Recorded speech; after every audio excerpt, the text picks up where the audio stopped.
ಆತ್ಮೀಯ ಸಾಯಿ ಸ್ಮೃತಿ ವೀಕ್ಷಕರಿಗೆ ನನ್ನ ಸವಿನಯ ನಮಸ್ಕಾರಗಳು. ಆತ್ಮೀಯರೇ, ಈ ದಿನ ವಾರಕ್ಕೆ ನಾವು ಒಂದು ಬಾರಿ ಕೊಡ್ತಕ್ಕಂತಹ ಆಲಯ ದರ್ಶನ ಗ್ರಹದೋಷ ನಿವಾರಣೆ ಅಂತಕ್ಕಂಥ ಒಂದು ಕಾರ್ಯಕ್ರಮದಲ್ಲಿ ಬಹಳ ವಿಶೇಷವಾದ ಕಾರ್ಯಕ್ರಮ ಮಾಡಿದ್ದೀವಿ ಇವತ್ತು. ಏನಪ್ಪ ಅಂದರೆ, ನಮ್ಮ ಸನಾತನ ಸಂಸ್ಕೃತಿಯಲ್ಲಿ ದೇವಾಲಯಗಳು ವಿಗ್ರಹಾರಾಧನೆ ಬಹಳ ಮುಖ್ಯವಾಗಿರ್ತಕ್ಕಂಥದ್ದು. ಅಂಥದ್ರಲ್ಲಿ ಏನಪ್ಪ ಆಗಿದೆ ಅಂದರೆ, ಹೊಸ ಹೊಸ ದೇವಸ್ಥಾನಗಳು ಕಟ್ತಾ ಇದ್ದಾರೆ. ಬಹಳಷ್ಟು ಹೊಸದಾಗಿ ಸುಮಾರು ಅದನ್ನು ಭಕ್ತಾದಿಗಳು ಎಲ್ಲ ಸೇರಿಕೊಂಡು ಕಟ್ತಾ ಇದ್ದಾರೆ. ಆದರೆ ಹಲವಾರು ಜಾಗಗಳಲ್ಲಿ ಇತಿಹಾಸ ಇರ್ತಕ್ಕಂಥ ದೇವಾಲಯಗಳು, ಬಹಳ ಪೂರ್ವ ಇತಿಹಾಸ ಇರ್ತಕ್ಕಂಥ ದೇವಾಲಯಗಳು, ಬಹಳ ಭವ್ಯವಾಗಿರ್ತಕ್ಕಂಥ ದೇವಾಲಯಗಳು ಶಿಥಿಲವಾಗಿದೆ. ಕೆಲವು ಸಾರಿ ಶಿಥಿಲವಾಗಿರ್ತಕ್ಕಂಥ ದೇವಸ್ಥಾನ ನೋಡಿದ್ರೆ ಮನಸ್ಸಿಗೆ ನೋವಾಗ್ತದೆ ನಮಗೆ. ಅಂಥ ದೇವಸ್ಥಾನಗಳು ಯಾರೋ ಮಹಾನ್ ಭಾವರು ಅದರ ಶಿಥಿಲತೆಯನ್ನು ಕಂಡುಕೊಂಡು ಅಲ್ಲಿ ಹೋಗಿ ಏನೋ ಕಷ್ಟ ಬಿದ್ದು ಆ ಶಿಥಿಲವಾಗಿರ್ತಕ್ಕಂಥ ದೇವನ ಉಳಿಸಬೇಕು ಅಂತೇಳಿ ಹೊಸದಾಗಿ ಕಟ್ತಕ್ಕಂಥ ಕಾರ್ಯಕ್ರಮಗಳು ಬಹಳಷ್ಟು ಜನ ಮಾಡ್ತಾ ಇದ್ದಾರೆ. ಅಂಥದ್ರಲ್ಲಿ ಈ ದಿನ ನಾವು ಕೋಲಾರ ಜಿಲ್ಲೆಯ ಶ್ರೀನಿವಾಸಪುರ ತಾಲೂಕಿನ ರಾಯಲಪಾಡ್ ಹೋಬಳಿ ಬೈರ್ಗಾನಹಳ್ಳಿ ಪಂಚಾಯತಿಯ ಬೈರ್ಗಾನಹಳ್ಳಿ ಗ್ರಾಮದಲ್ಲಿದ್ದೀವಿ. ನೋಡಿ, ಈ ಊರಲ್ಲಿ ವಿಶೇಷ ಏನಪ್ಪ ಅಂದರೆ, ಈ ಪಾಪಾಗ್ನಿ ನದಿಗೆ ಉಪನದಿ ಬರ್ತದೆ. ರಾಯಲಪಾಡಲ್ಲಿ ಹುಟ್ಬಿಟ್ಟು ಬೆಂದೂರು ಅಂತಕ್ಕಂಥ ಕಡೆ ಬಂದದು.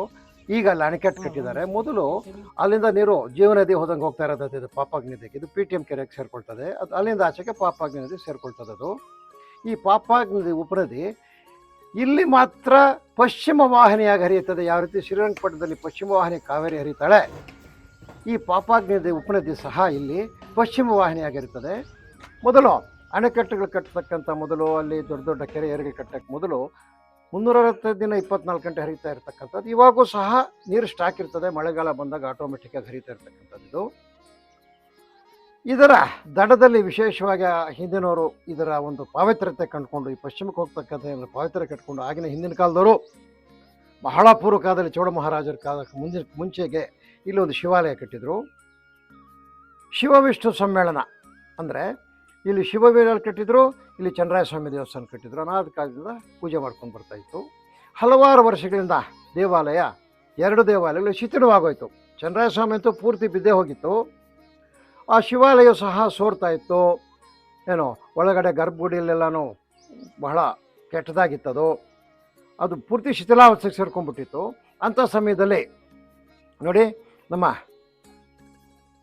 ಇಲ್ಲಿ ಬೈರ್ಗಾನಹಳ್ಳಿ ಶಾನ್ಭೋರಾಗಿರ್ತಕ್ಕಂತಹ ಕರಣಂ ರಾಮಪ್ಪನವ್ರ ಕುಟುಂಬಸ್ಥರಾಗಿರ್ತಕ್ಕಂತಹ ಸುಂದರಾಯರು ಇದನ್ನು ಗಮನಿಸಿ, ಇದನ್ನು ನೋಡಿದಾಗ ಇದು ಪ್ರಾಚೀನ ದೇವಾಲಯ ಮತ್ತು ಸರ್ಕಾರದಲ್ಲಿ ಜಾಗ ಪಡ್ಕೊಂಡಿರುತ್ತೆ. ಅಂದರೆ ಸಾಮಾನ್ಯವಾಗಿ ಸರ್ಕಾರದಲ್ಲಿ ಜಾಗ ಪಡ್ಕೋಬೇಕಾದ್ರೆ ಅದು ಪ್ರಾಚೀನವಾಗಿದ್ರೇ ಆಗ್ತಕ್ಕಂಥದ್ದು. ಬಹಳಷ್ಟು 190%. ಈ ದೇವಾಲಯ ನೋಡಿ, ಅವರು ಗ್ರಾಮಸ್ಥರೆಲ್ಲ ಸೇರಿಕೊಂಡು ಇದನ್ನು ಜೀರ್ಣಾಭಿವೃದ್ಧಿ ಮಾಡಿದ್ದಾರೆ. ಇದು ಬಹಳ ಸಂತೋಷದ ವಿಷಯ. ಇಂಥ ವಿಷಯಗಳನ್ನ ನಾವು ಜನಗಳಿಗೆ ಸೇರಿಸ್ಬೇಕು. ಯಾಕಂದರೆ ನೋಡಿ, ಮಹನೀಯರೇ ಪೂರ್ವ ಕಾಲದಲ್ಲಿ ಬಹಳ ಕಷ್ಟಪಟ್ಟು ದೇವಸ್ಥಾನಗಳು ಕಟ್ಟಿರ್ತಾರೆ. ಏನೋ ಅದಕ್ಕಾಗಿ ಬಹಳ ಹೋರಾಡಿರ್ತಾರೆ. ಮತ್ತು ಶ್ರದ್ಧಾ ಭಕ್ತಿ ಕಾಯ ವಾಚ ಮನಸ ಮಾಡಿರ್ತಾರೆ ಆ ಕಾಲದಲ್ಲಿ ಕೆಲಸಗಳು. ಆ ಕಾಲದಲ್ಲಿ ಮಾಡಿರ್ತಕ್ಕಂತಹ ಒಂದು ಶಿಲೆಗಳು, ವಿಗ್ರಹಗಳಿಗೆ ಸಿಕ್ಕಲ್ಲ. ಎಲ್ಲ ಸಾಲಿಗ್ರಾಮ ಶಿಲೆಗಳೇ ಹುಡುಕ್ತಾರೆ. ಅದನ್ನು ಕಷ್ಟಪಟ್ಟು ಇವಾಗೆಲ್ಲ ಕ್ರೇನ್ಗಳಿದೆ, ಮಿಷನರೀಸ್ ಇದೆ. ಹೆಂಗಂದ್ರೆ ಹಂಗೆ ತಿಳ್ಬೋದು. ಅವ್ರ ಖಾಲಿ ಭುಜಗಳ ಮೇಲೆ ಭುಜಬಲದಿಂದ ಈ ದೇವಾಲಯಗಳು ಕಟ್ಟಿರ್ತಕ್ಕಂಥ ದೊಡ್ಡ ದೊಡ್ಡ ಕಲ್ಲುಗಳಿರ್ತಕ್ಕಂಥದ್ದು, ಅದೆಲ್ಲ ಬಹಳ ಕಷ್ಟಕರವಾದ ಕೆಲಸ ಮಾಡಿರ್ತಾರೆ. ಬಹಳ ಭಕ್ತಿ ಶ್ರದ್ಧೆಯಿಂದ ಮಾಡಿರ್ತಕ್ಕಂಥದ್ದು. ಅಂಥ ದೇವಾಲಯಗಳು ಶಿಥಿಲಾವಸ್ಥೆಗೆ ಹೋಗ್ತಾ ಇದೆ ನಮ್ಮ ಭಾರತ ದೇಶದಲ್ಲಿ. ಮಹನೀಯರು ತಾವೆಲ್ಲರೂ ಇದನ್ನು ಗಮನಿಸ್ಕೋಬೇಕು. ಇಂಥ ಶಿಥಿಲಾವಸ್ಥೆ ದೇವಸ್ಥಾನಗಳನ್ನ ಜೀರ್ಣೋದ್ಧಾರ ಮಾಡಿದ್ರೆ ನಮ್ಮ ಸಂಸ್ಕೃತಿ ಉಳಿತದೆ. ಆ ಸಂಸ್ಕೃತಿ ಉಳಿಸೋಕ್ಕೋಸ್ಕರ ನಮ್ಮ ಸುಂದರಪ್ಪನವರು ಕಷ್ಟಪಟ್ಟು ಈ ದೇವಸ್ಥಾನವನ್ನು ಜೀರ್ಣೋದ್ಧಾರ ಮಾಡಿದ್ದಾರೆ. ಹಳೆಯ ದೇವಸ್ಥಾನ, ಪುರಾತನ ದೇವಸ್ಥಾನನ.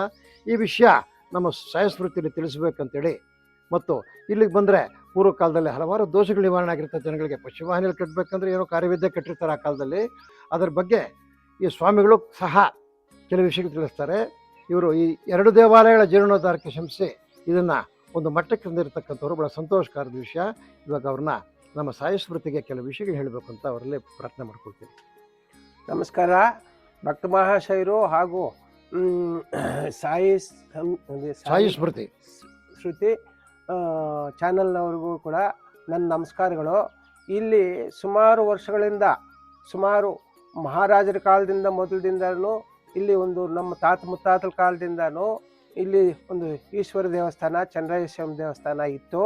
ಇದು ಕೆಲವು ದಿನಗಳಿಂದ, ಕೆಲವು ವರ್ಷಗಳ ಹಿಂದೆ ಶಿಥಿಲಾವಸ್ಥೆ ಆಗಿತ್ತು.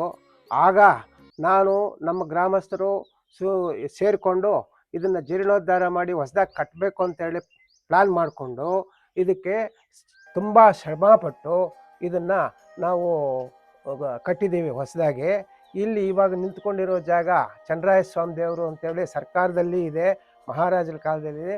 ಆಗ ನಮ್ಮ ತಾತ ಮುತ್ತಾತಲವರು ಕೆಲವು ಬಂಡೆಗಳನ್ನು ನಾಟಿ ಕಲ್ಲುಗಳನ್ನಿಟ್ಟು ಚನ್ನರಾಯ ಸ್ವಾಮಿ ಅಂತ ಹೇಳಿ ಪೂಜೆ ಮಾಡ್ತಾಯಿದ್ರು.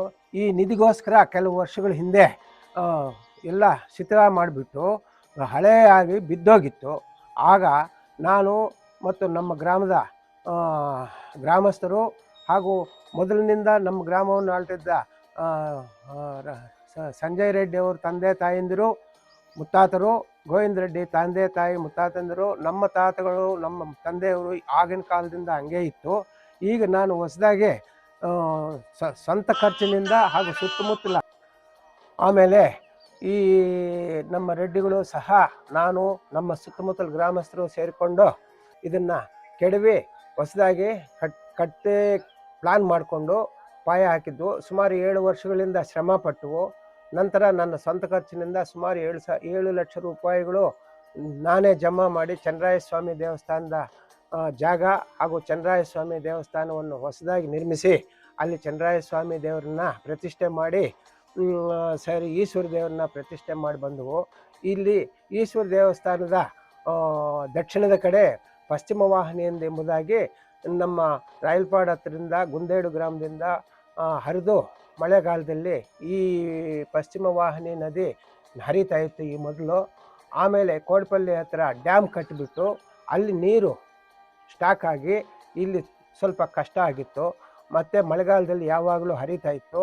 ಇದು ನಮ್ಮ ತಾತನವರು ಪೂಜೆ ಮಾಡಿಕೊಂಡು ಸರ್ಕಾರದಿಂದ ರಾಮಪ್ಪ ಅನುಭವ ಅಂತ ಸರ್ಕಾರಿ ದಾಖಲೆಗಳಲ್ಲಿದ್ದು, ನಂತರ ನಾನು ಇದನ್ನು ವ್ಯವಸ್ಥೆ ಮಾಡಿ ಈ ದೇವಸ್ಥಾನವನ್ನು ನಿರ್ಮಿಸಿ, ಈ ದೇವಸ್ಥಾನದ ಜೀರ್ಣೋದ್ಧಾರಕ್ಕೆ ನಮ್ಮ ಅರ್ಚಕರಾದ ಪದ್ಮನಾಭ ಶಾಸ್ತ್ರಿಯವರು ಬಂದು ತುಂಬ ಶ್ರಮದಿಂದ ಅದನ್ನು ಶಾಸ್ತ್ರೋಕ್ತವಾಗಿ ಪ್ರತಿಷ್ಠೆ ಮಾಡಿಸಿ 3 ದಿನದಿಂದ ಚೆನ್ನಾಗಿ ನಡೀತು. ಇವಾಗ ನಾವು ಇದನ್ನು ಸಹ ಇನ್ನು ಮುಂದೆ ಇಲ್ಲಿ ಅರ್ಚಕರನ್ನು ಇಟ್ಕೊಂಡು ನಾನು ಇದ್ದು ಪೂಜೆಗಳು ಮಾಡಿಸಿ ಅನುಭವಿಸ್ತೇವೆ. ಆದ್ಮೇಲೆ ಇದು ಪುರಾತನ ಜೀರ್ಣೋದ್ಧಾರ ಆಗಿರ್ತಕ್ಕಂಥ ಈಶ್ವರ ಸ್ವಾಮಿ ಹಾಗೂ ಚನ್ನರಾಯ ಸ್ವಾಮಿ ದೇವಸ್ಥಾನದ ವಿಷಯ. ಆದ್ಮೇಲೆ ಜೀರ್ಣೋದ್ಧಾರ ಮಾಡ್ತಕ್ಕಂಥ ಒಂದು ಧ್ಯೇಯ ಬಹಳ ಶುಭಕರವಾಗಿರ್ತಕ್ಕಂಥ ಧ್ಯೇಯ. ಇವರಿಗೆ, ಈ ಗ್ರಾಮಸ್ಥರಿಗೆ ಮತ್ತು ಸುತ್ತದ ಗ್ರಾಮಸ್ಥರಿಗೆ ಈ ದೇವರು ಆಯುರ ಆರೋಗ್ಯ ಐಶ್ವರ್ಯ ಕೊಡಲಿ. ಅದೇ ರೀತಿಯಲ್ಲಿ ದೇವರ ಹತ್ರ ಪ್ರಾರ್ಥನೆ ಮಾಡಿ ಅವ್ರಿಗಿರ್ತಕ್ಕಂಥ ಗ್ರಹ ದೋಷಗಳು, ಇನ್ನೊಂದು ದೋಷಗಳು, ಮತ್ತೊಂದು ಗ್ರಹ ದೋಷಗಳು ನಿವಾರಣೆ ಆಗಲಿ ಅಂತೇಳಿ. ಅದೇ ರೀತಿಯಲ್ಲಿ ಪಶ್ಚಿಮವಾಗಿ ಆಗ್ತಕ್ಕಂಥದ್ದಲ್ಲಿ ಯಾವಾಗಲೂ ನೀರಿರ್ತಕ್ಕಂಥ ಸಮಯ ಇದು. ಇದನ್ನು ಸಹ ಜನಗಳು ಅವರ ಅವಶ್ಯಕತೆಗಳಿಗೆ ಉಪಯೋಗಿಸ್ಕೊಳ್ಳಿ, ಅವರ ತೊಂದರೆಗಳಿಗೆ ನಿವಾರಣೆ ಮಾಡ್ಕೊಳ್ಳೋಕೆ ಉಪಯೋಗಿಸ್ಕೊಳ್ಳಿ ಅಂತೇಳಿ ಈ ಸಾಯ ಸ್ಮೃತಿ ಕಾರ್ಯಕ್ರಮದಲ್ಲಿ ಈ ಆಲಯ ದರ್ಶನದ ಕಾರ್ಯಕ್ರಮ ಈ ದಿನದ ಮುಗಿಸ್ತಾ ಇದ್ದೀವಿ. ಆದಮೇಲೆ ನಾವು ವಾರಕ್ಕೊಂದು ಬಾರಿ ವಿಶೇಷವಾಗಿ ಅದೆಲ್ಲ ಹಳ್ಳಿ ಕಡೆನೇ ಕವರ್ ಮಾಡ್ತಾ ಇರ್ತಕ್ಕಂಥ ಹಳ್ಳಿಗಳಲ್ಲಿ ಅಪರೂಪವಾದ ವಸ್ತುಗಳಿವೆ, ಅನರ್ಘ್ಯ ರತ್ನಗಳೇ ಇವೆ. ಬಹಳಷ್ಟು ಹಳ್ಳಿಗಳಿಗೆ ಹೋದಾಗೆಲ್ಲ ಎಲ್ಲ ಶಿಥಿಲವಾಗ್ತಾ ಇದೆ. ಆತ್ಮೀಯರು ಇದೆಲ್ಲ ಗಮನಿಸ್ಕೊಂಡು ಈ ಶಿಥಿಲವಾಗಿರ್ತಕ್ಕಂಥ ದೇವಾಲಯಗಳನ್ನು ಉದ್ಧಾರ ಮಾಡೋಕ್ಕೆ ಕಂಕಣ ಕಟ್ಕೋಬೇಕು, ಟೊಂಕ ಕಟ್ಟಿ ನಿಲ್ಲಬೇಕು ಅಂತ ತಮ್ಮಲ್ಲಿ ಸವಿನಯವಾಗಿ ಪ್ರಾರ್ಥನೆ ಮಾಡ್ತೇನೆ. ಹಾಗೂ ಈ ದಿನದ ಕಾರ್ಯಕ್ರಮ ಮುಗಿಸ್ತಾ ಇದ್ದೇನೆ. ಆದ್ಮೇಲೆ ನಮ್ಮ ಕಾರ್ಯಕ್ರಮ ತಮಗೆ ಇಷ್ಟವಾಗಿದ್ದಲ್ಲಿ ನೀವು ಲೈಕ್ ಮಾಡಿ, ಅದೇ ರೀತಿಯಲ್ಲಿ ಒಳ್ಳೆಯ ಅದ್ಭುತವಾದ ವಿಷಯಗಳು ನಿಮ್ಗೆ ತಿಳಿಸಿವೆ, ಎಲ್ಲರಿಗೂ ಶೇರ್ ಮಾಡಿ. ಶೇರ್ ಮಾಡೋದ್ರಿಂದ ಏನಾಗ್ತಂದರೆ ಈ ಜ್ಞಾನ ಅಂತಕ್ಕಂಥದ್ದು ಸಮುದ್ರದ ರೀತಿಯಲ್ಲಿ, ನದಿಯ ರೀತಿಯಲ್ಲಿ ಹರಿತಾ ಹೋಗ್ತಕ್ಕಂಥದ್ದು. ಅದೇ ರೀತಿಯಲ್ಲಿ ನಮ್ಮನ್ನು ಸಬ್ಸ್ಕ್ರೈಬ್ ಮಾಡಿ ಅಂತ ತಮ್ಮಲ್ಲಿ ಸವಿನಯವಾಗಿ ಹೇಳ್ಕೊಳ್ತಾ ಈ ದಿನದ ಕಾರ್ಯಕ್ರಮ ಮುಗಿಸ್ತಾ ಇದ್ದೀವಿ. ಜೈ ಶ್ರೀರಾಮ್.